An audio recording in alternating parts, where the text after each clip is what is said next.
Halo Sobat Cuan, kumaha damang. Hari ini kita bakal bahas hal yang sering dibahas tapi jarang dipahami. Ekonomi. Dengar kata ekonomi, pasti yang kepikiran langsung duit, bisnis, harga naik, atau orang pakai jas, ngobrol serius soal angka. Padahal ekonomi itu lebih luas dari sekadar angka di dompet. Yuk, kita bedah dari dasar. Apa itu ekonomi? Ekonomi itu sebenarnya simple. Cara manusia mengelola sumber daya yang terbatas untuk memenuhi kebutuhan hidupnya.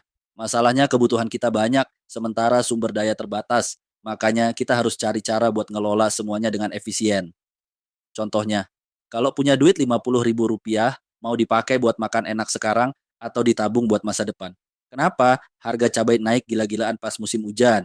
Kenapa orang lebih suka beli iPhone meskipun mahal, padahal ada HP lain yang lebih murah?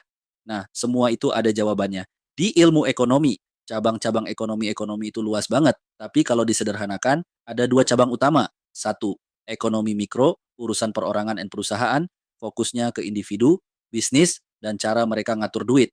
Contoh, kenapa warung sebelah lebih laris dibanding warung kamu?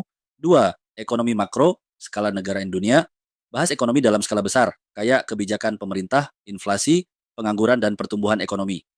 Contoh, kenapa harga barang naik terus, tapi gaji kamu nggak ikut naik? Kenapa kita harus peduli dengan ekonomi? Karena ekonomi mempengaruhi semua aspek hidup kita. Harga barang. Kalau inflasi tinggi, harga naik semua. Lapangan. Kerja. Kalau ekonomi lesu, banyak perusahaan PHK karyawan.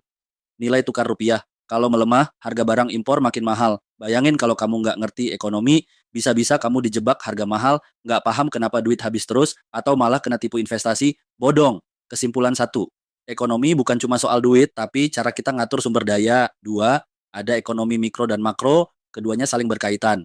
Ketiga, paham ekonomi bikin kita lebih cerdas dalam mengelola uang dan mengambil keputusan hidup.